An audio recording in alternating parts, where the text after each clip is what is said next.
Laptop, desktop, CCTV, printer, AC, HP, Dell, Canon, CP Plus, Hikvision ইত্যাদির authorised dealer Telta computer, Khagra, Baharampur. আমাদের HP showroom এখন রানীবাগানেও। মুর্শিদাবাদের মানুষ অসম্ভবকে সম্ভব করেছে। দায়িত্ব অনেক বেড়ে গেল জেলার মানুষের প্রতি। এখন শুধু লক্ষ্য জেলার উন্নয়ন। মুর্শিদাবাদের 3টি লোকসভা আসন দখলের পর জেলার উন্নয়নের দিকেই পাখির চোখ মুর্শিদাবাদ লোকসভার সাংসদ আবু তাহের খানের। তাই মানুষ আমাদেরকে দুহাত তুলে আশীর্বাদ করেছেন। মুর্শিদাবাদের জেলার মানুষ, সমস্ত মানুষ মুর্শিদাবাদের এবার একটা অসম্ভবকে সম্ভব করে দেখালো। 3টে সিটই আমাদেরকে মুর্শিদাবাদ থেকে জিতিয়ে দিয়েছে তৃণমূলের হাতে।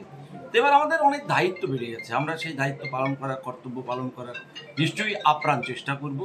আমাদের নেতৃত্বের কাছে সেই আবেদনও করব যে মুর্শিদাবাদ দীর্ঘদিন অবহেলিত ছিল। এই মুর্শিদাবাদে যেন আমাদের দল সজাগ দৃষ্টি রেখে আমাদের সর্বোপরি মুর্শিদাবাদের উন্নয়নে যেন অগ্রাধিকার দেয়, সেটা আমরা চেষ্টা করব। আমাদের মঙ্গলবার ভোটের ফলাফল প্রকাশ হয়েছে।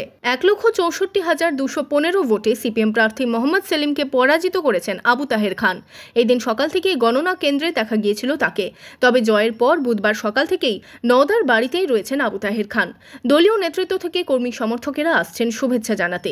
দলীয় নেতৃত্বদের শুভেচ্ছা বিনিময়ে ব্যস্ত আবু তাহের খান।